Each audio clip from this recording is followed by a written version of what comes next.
It began with a single request, quiet, calculated, and utterly explosive. Behind palace doors, Queen Camilla made a demand that would ignite one of the most unexpected royal controversies in recent memory. She didn't want a similar design. She didn't want inspiration. She wanted an exact replica down to the final stitch of Catherine's most iconic custom gown. And the royal tailor? He refused. Before we go deeper into what this really means for the royal family, make sure to subscribe so you don't miss a single update. For decades, the royal tailor had operated in disciplined silence. His name rarely spoken publicly, yet stitched invisibly into the very fabric of the monarchy's most defining moments. He was not merely a craftsman, he was a guardian of image, entrusted with translating emotion into silk and diplomacy into thread. Kings had relied on him, queens had trusted him. And when Catherine stepped into her evolving role within the institution, it was this same tailor who helped shape the quiet authority she projected through every carefully designed silhouette. His loyalty was never political, it was professional.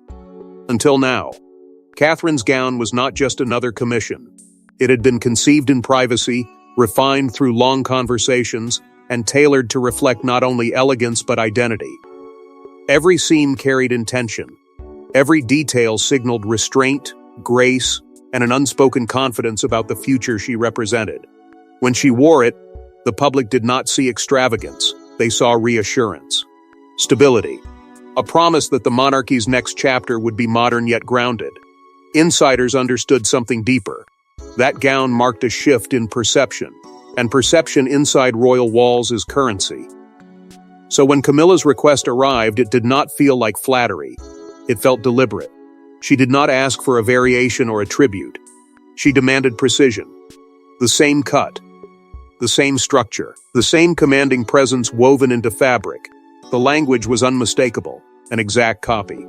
In that moment, the tailor felt the ground shift beneath decades of disciplined neutrality. To comply would mean duplicating something intensely personal to Catherine. To refuse would mean defying a reigning queen. Pressure mounted quietly but unmistakably. Advisors framed it as unity, as continuity, as harmless symbolism. Yet whispers within the palace corridors suggested something far more fragile beneath the surface. The monarchy was navigating generational transition, and image mattered more than ever. Replicating Catherine's gown was not about aesthetics. It was about influence, about reclaiming narrative control, about proving that authority could not be eclipsed by rising admiration. The tailor understood this instinctively. Clothing within the royal family was never accidental.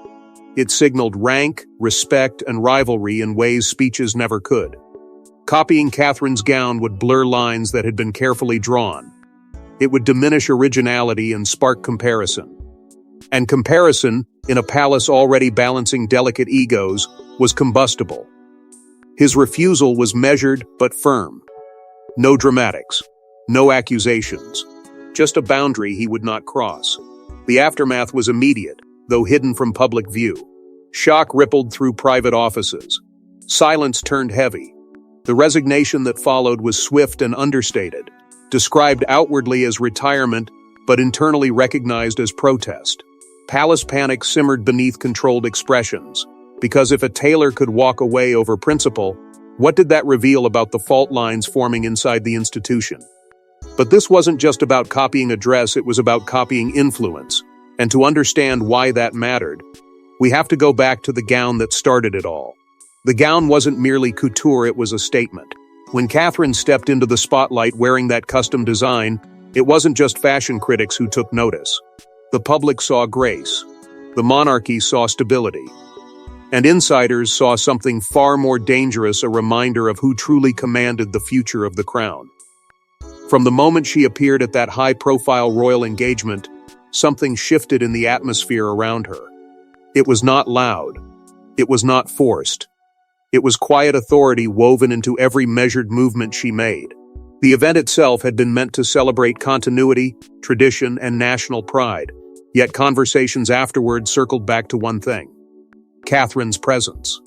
The gown seemed to crystallize what many had sensed for years, that she was no longer simply preparing for the future.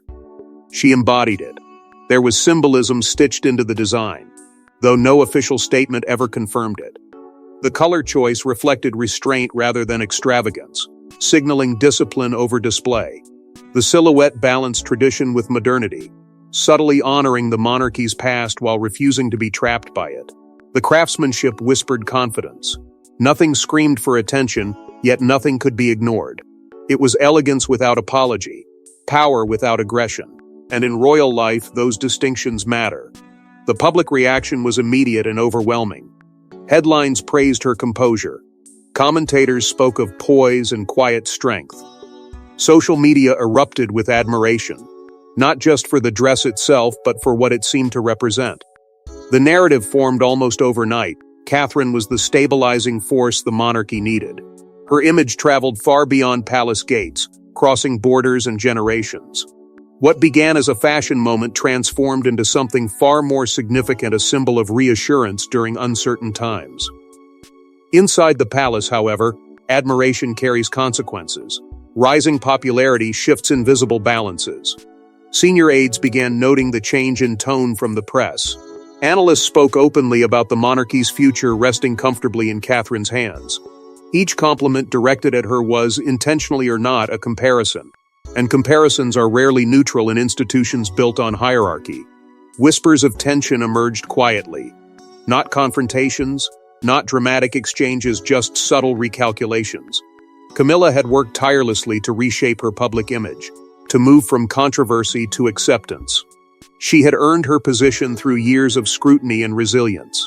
Yet here was Catherine, ascending effortlessly in the court of public opinion. The gown became shorthand for that ascent. It symbolized generational transition without a single word being spoken. Those closest to the situation later suggested that what unsettled certain palace figures was not the dress itself, but the reaction to it. The overwhelming praise felt like confirmation that the public had emotionally invested in Catherine as the monarchy's next defining figure. Some interpreted the gown as strategic brilliance, even if Catherine never intended it that way. Others viewed it as a quiet declaration not of rivalry, but of inevitability. And if the gown represented Catherine's quiet dominance, Camilla's request suddenly looked far less innocent. Why would a reigning queen request a duplicate of her daughter-in-law's most celebrated gown? Insiders claim it wasn't admiration, it was strategy. Because in royal politics, image is power. And when Camilla asked for an identical design, she wasn't borrowing elegance. She was attempting to reclaim the spotlight. For years, Camilla had lived under the harsh glare of public judgment. Her journey into acceptance was not effortless. It was carved through endurance, calculated appearances, and a careful reshaping of perception. She understood better than most that in the monarchy, reputation is fragile currency. Every smile, every public gesture, every wardrobe choice carries meaning. And while she had steadily rebuilt her standing, the rise of Catherine introduced a new and unpredictable variable: comparison. Comparisons in royal life are never harmless. They are silent scorecards, drafted by the press and amplified by the public. Catherine's effortless popularity was increasingly framed as the monarchy's future. Commentators began speaking of renewal, of grace, of generational evolution. Each compliment directed toward her seemed to underline a shift. It was subtle, but powerful. The narrative was forming on its own. And narratives, once formed, are difficult to control. Camilla knew this intimately. Legacy within the monarchy is not merely about titles, it is about imprint. How history remembers you. How future generations interpret your role. The psychological weight of that reality cannot be overstated. To be overshadowed at this stage would not just sting, it would define her reign. The gown Catherine wore became more than fabric. It became a symbol of momentum, of inevitability, of a future already choosing its queen in spirit if not yet in title. According to insiders, advisors quietly encouraged Camilla to recalibrate, modernize, reassert presence. Some framed it as unity, a visual bridge between two generations of royal women. An identical gown could be presented as solidarity, as shared values, as strength in continuity. But beneath that polished explanation lay a more uncomfortable truth. Mirroring Catherine might neutralize her advantage. If the symbol could be duplicated, perhaps its power could be diluted. Staff members sensed the tension immediately. What was described publicly as homage felt internally like competition. The tailor, seasoned and perceptive, recognized that copying the gown would not signal harmony. It would ignite scrutiny. Every headline would ask why. Every photograph would invite comparison. And comparisons in a family already navigating delicate hierarchies could sharpen into something far more dangerous. Within palace walls, opinions fractured. Some courtiers viewed Camilla's move as bold, a strategic reclaiming of authority, a reminder that she was the reigning queen. Others whispered that it betrayed insecurity, that strength does not require imitation. The divide was not explosive, but it was undeniable. Conversations grew cautious. Alliances subtly clarified. The air thickened with unspoken loyalties. The tension between the two royal camps did not erupt publicly, yet it intensified privately. Catherine remained composed, never acknowledging the request. Camilla maintained poise, projecting confidence. But beneath that composure, the stakes were escalating. This was no longer about admiration or style. It was about positioning within an institution where image shapes destiny. And as pressure mounted around a single garment, one truth became impossible to ignore. Duplicating the gown would not simply echo Catherine's success, it would challenge it. But one man in the palace understood the gravity of what that copy would represent, and he made a decision that would change everything. For decades, he had stitched history into silk. He had served queens, princesses, and state occasions without scandal. But this request was different. This wasn't about fashion. It was about loyalty, and the royal tailor found himself standing at a crossroads between obedience and principle. He had worked quietly beside Catherine for years, long before the world began calling her the monarchy's future. Their collaboration was never flamboyant or theatrical. It was built on mutual respect. She trusted his discretion. He understood her restraint. Together they shaped garments that communicated dignity without excess, strength without arrogance. He knew the rhythm of her public life, the emotional subtext behind each engagement, and the symbolic weight carried by every design. The gown at the center of this storm was not simply commissioned, it was crafted through conversation, reflection, and intention. He remembered the careful discussions that led to its creation. Catherine had spoken of balance, of honoring tradition without being imprisoned by it, of stepping forward without overshadowing those before her. The gown became a quiet manifesto stitched into fabric, representing not only her role but her values. For the tailor, duplicating it would not mean repeating a pattern. It would mean erasing something deeply personal and turning it into a political tool. When Camilla's request reached him formally, he did not respond immediately. Instead, he asked questions gentle, measured, professional. Was this meant as homage? Was it a reinterpretation?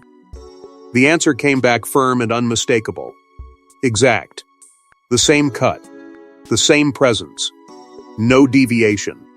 In that clarity, he felt the weight of what he was being asked to do. This was not creative collaboration. It was replication with intention. In private conversations with trusted colleagues, he expressed discomfort. He had served the crown loyally, never allowing personal sentiment to interfere with duty. But loyalty, he believed, extended beyond obedience. It included protecting the integrity of the institution's image. Replicating Catherine's gown would ignite comparisons that could fracture fragile unity. It would place him in the center of a silent rivalry he had no desire to fuel. Palace pressure began to intensify subtly. Reminders of hierarchy, of responsibility, of discretion.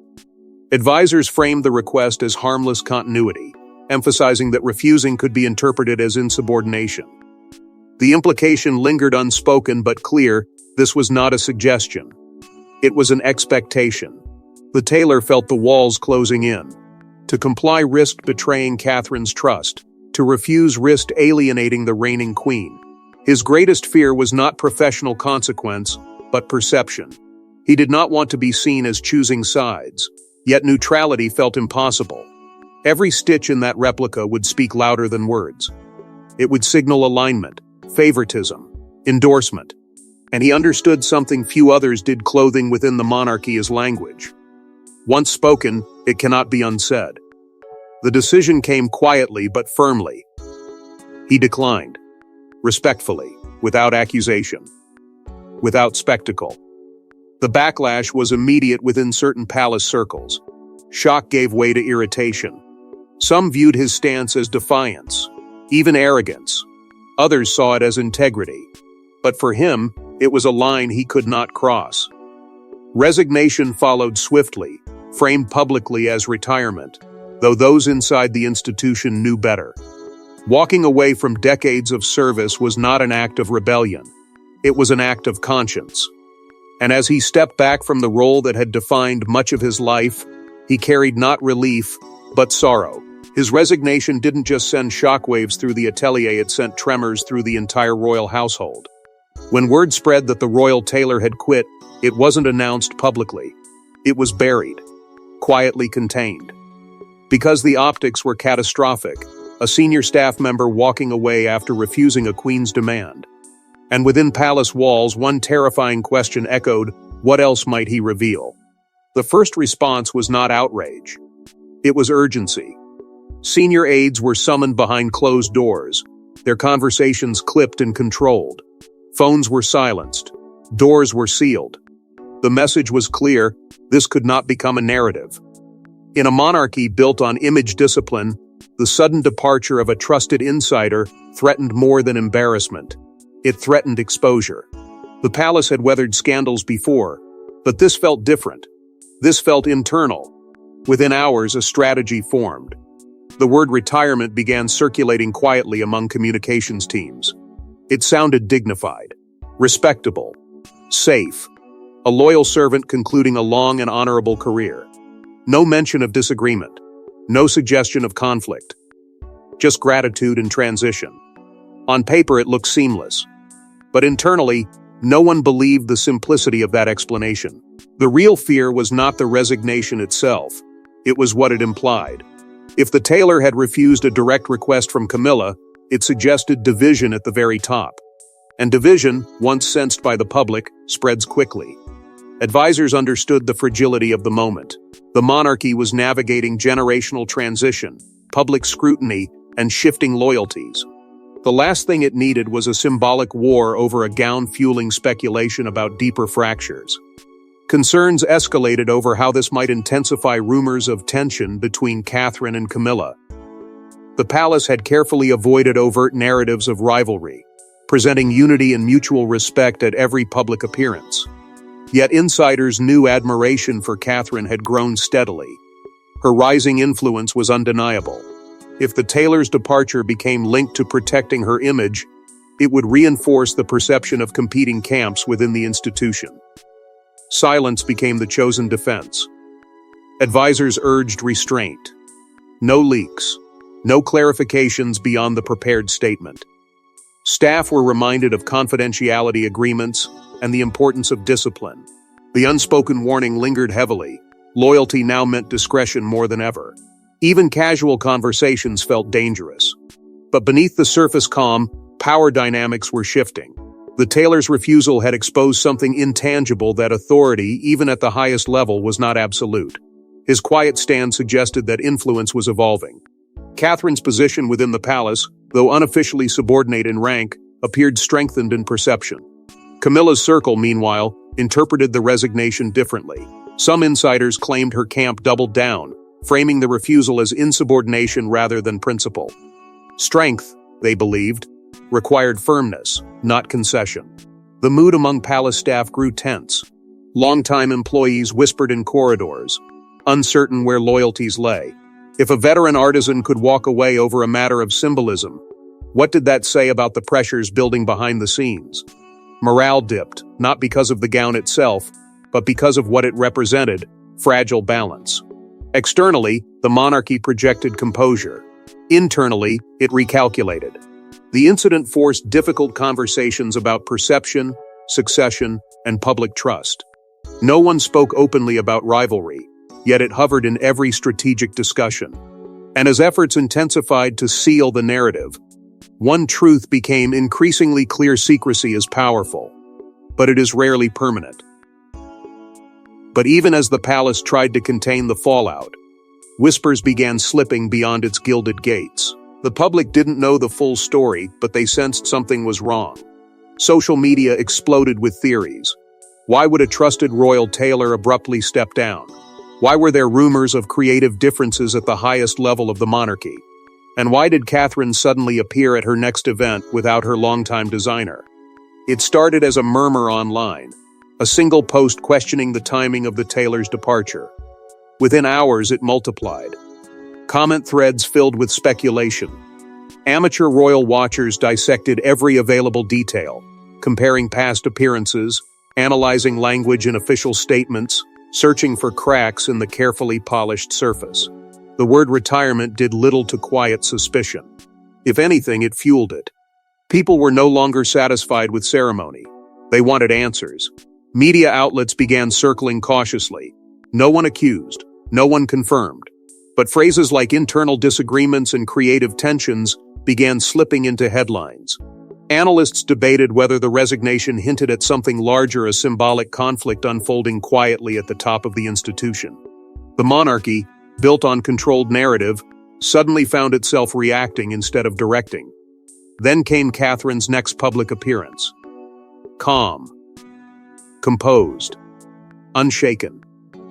She wore a new design, understated yet deliberate, and though no official link was made to the controversy, observers noticed the absence immediately.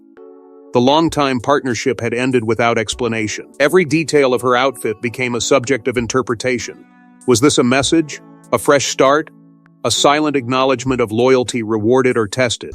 The speculation intensified because she refused to address it.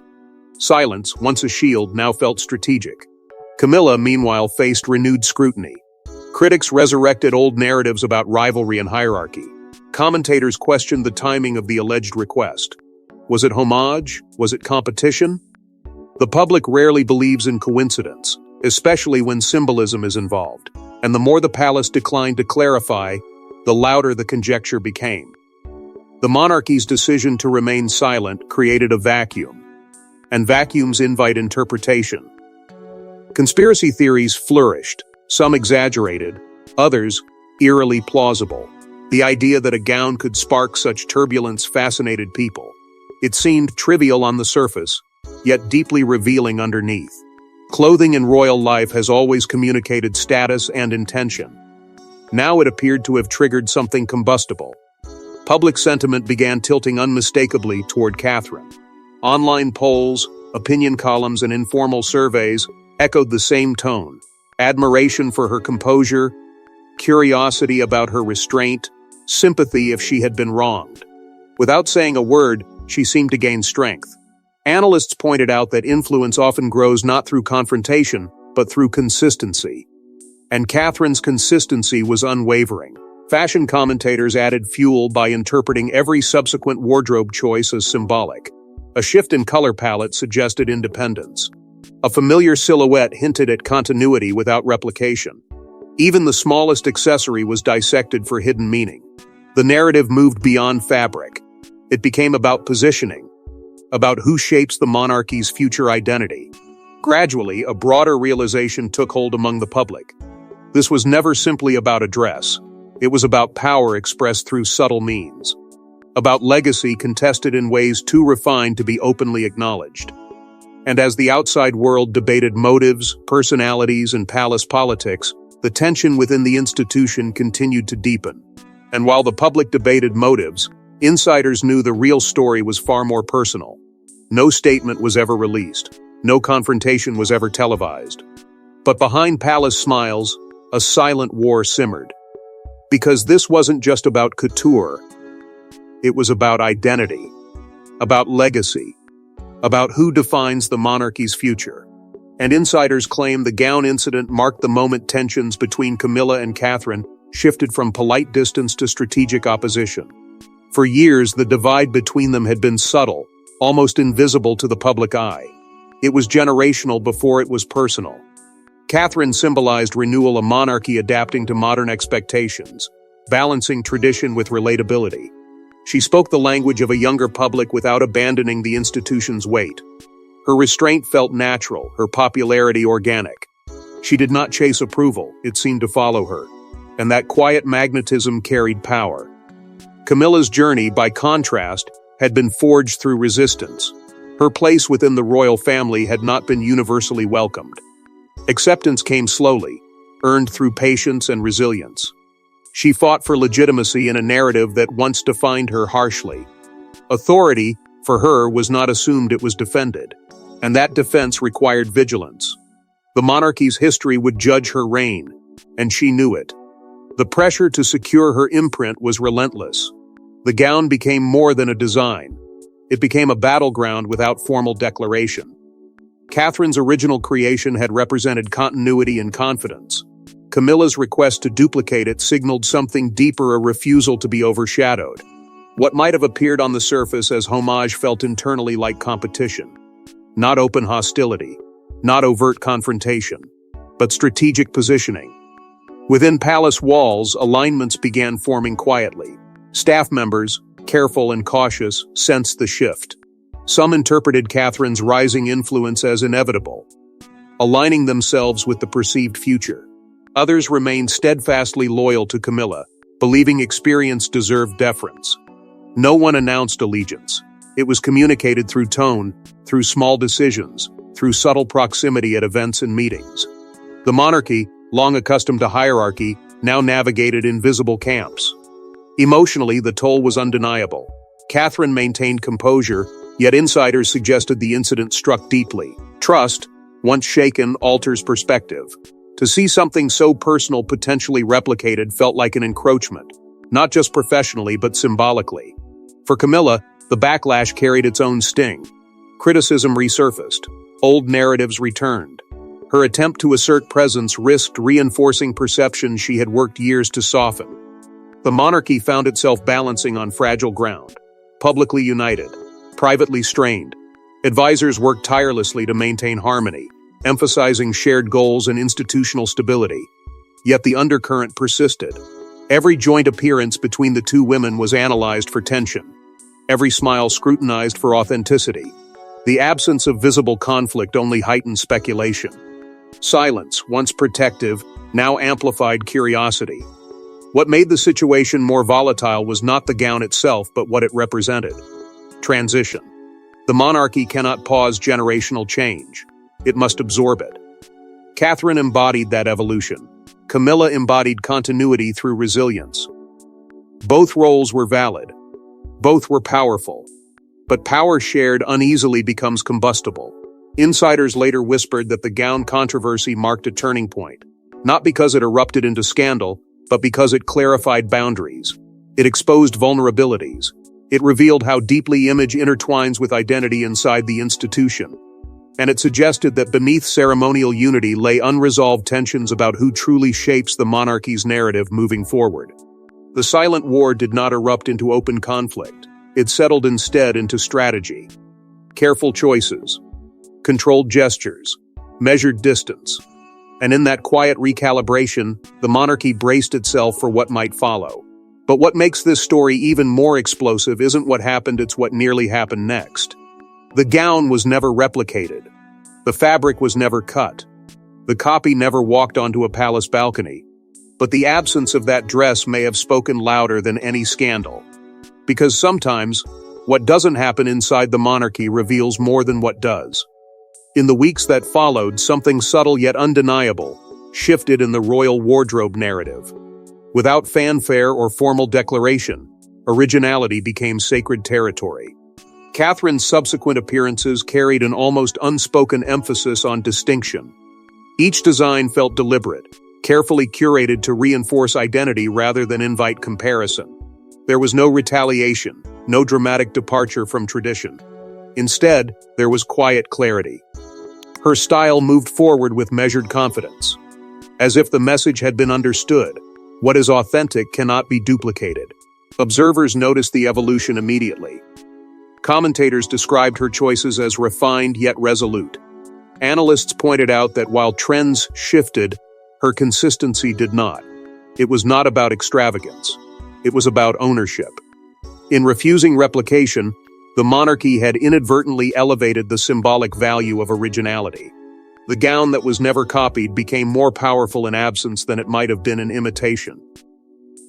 Camilla, too, recalibrated. Public appearances grew more calculated, each outfit signaling authority through structure rather than echoing another's aesthetic. If the initial request had been an attempt to neutralize narrative imbalance, the aftermath forced adaptation. Strength now had to be projected without borrowing. Advisors reportedly encouraged subtle reinvention or reassertion of her individuality rather than reflection. The lesson was clear. Imitation invites scrutiny. Distinction commands respect. Meanwhile, the royal tailor faded quietly from the institution he had served for decades. There were no farewell ceremonies broadcast to the world, no public tributes beyond polite acknowledgement. His departure became a footnote in official communications, yet within palace memory, it lingered as a turning point. His absence was felt not only in the atelier but in the invisible fabric of trust. He had chosen principle over position, and that choice reverberated longer than anticipated. Behind closed doors, loyalty lines appeared more defined. Staff members became increasingly cautious, aware that even aesthetic decisions could carry political weight. The near-public scandal had served as a warning. Image management was no longer simply about presentation. It was about perception of unity. The palace learned quickly that silence alone cannot suppress curiosity. It must be paired with strategic restraint. Public sentiment, though never officially measured in such matters, seemed to lean gently toward Catherine. Her composure throughout the controversy reinforced an image of steadiness. Without addressing the issue, she appeared above it. And in royal dynamics, perception often outweighs declaration. The future queen, many felt, had handled the storm without lifting a finger. The monarchy adapted, as it always does. Institutions survive by evolving, absorbing internal conflict without allowing it to fracture outwardly. The gown incident became a cautionary tale whispered among advisors, proof that symbolism can ignite tension faster than policy. Yet it also demonstrated resilience. Rivalry, real or perceived, did not collapse the structure. It reshaped it. And still, beneath the composed exterior, questions remained suspended in the air. If a single design could expose such vulnerability, what might larger transitions reveal? The monarchy had avoided visible rupture this time. But adaptation often signals preparation. And in the end, one question lingers: was this truly about a gown? Or about who will ultimately wear the crown? In royal history, wars have been fought over thrones. But in modern monarchy, battles are fought in silk and symbolism. The tailor's resignation may seem small, a behind-the-scenes dispute. Yet insiders suggest it revealed something profound. The monarchy is no longer just navigating public opinion. It's navigating internal power shifts. For centuries, survival has depended not only on bloodlines but on image. The crown endures because it understands perception. Every appearance, every gesture, every carefully chosen word is part of an invisible architecture holding the institution upright. Control the image, and you steady the structure. Lose control, and even the smallest crack can widen into something dangerous. The gown controversy exposed just how delicate that balance has become. Catherine's influence within the institution has grown steadily, not through confrontation but through consistency. She does not demand attention, she attracts it. Her approach to duty feels measured, modern, and quietly assured. That steadiness resonates in a world craving reliability. Within palace walls, her rising presence cannot be ignored. It signals continuity. It signals future stability. And with every composed step, her authority expands in ways that require no announcement. Camilla, however, stands in a different emotional landscape. Her path to the throne was neither simple nor universally embraced. She fought for acceptance, endured criticism, and emerged resilient. That resilience fuels a determination to define her own chapter in royal history. Legacy matters deeply. To reign without imprint is to fade into footnotes. And so every decision, every public move, carries the weight of proving permanence. The conflict between duplication and originality became symbolic of something far larger. To replicate Catherine's gown would have blurred identities at a time when clarity is essential. To refuse replication reinforced individuality, but at the cost of exposing tension. In that delicate dance, symbolism outweighed fabric. The monarchy discovered that even aesthetics can ignite deeper questions about succession, hierarchy, and influence. Public sentiment now plays a more decisive role than ever before. In an age of instant commentary and relentless analysis, perception travels faster than official statements. The audience is no longer passive. It interprets, debates, and reshapes narrative in real time. Catherine's quiet strength gained momentum precisely because it was unforced. Camilla's attempt to assert presence faced scrutiny because intent is always dissected. The balance of admiration and criticism shifts swiftly, and the monarchy must adapt continuously to survive it. The Tailor stand, once considered a minor professional dispute, has come to represent something unexpected. It was not loud. It was not rebellious in spectacle. But it drew a boundary. It reminded the institution that integrity sometimes resists hierarchy. In choosing principle over position, he illuminated the invisible lines within the palace lines between duty and identity, loyalty and conscience. And yet this chapter does not close neatly. If a single garment could reveal such vulnerability, what will future transitions uncover? As Catherine's prominence continues to rise and Camilla's legacy solidifies, the institution must navigate ambition without fracture. Unity must be maintained, but authenticity cannot be suppressed. The tension remains subtle, unresolved, and potent. Because in the House of Windsor, nothing is ever just fabric, and every stitch may hold the weight of a crown. Thanks for watching. Please don't forget to like and subscribe, and we will see you in next one.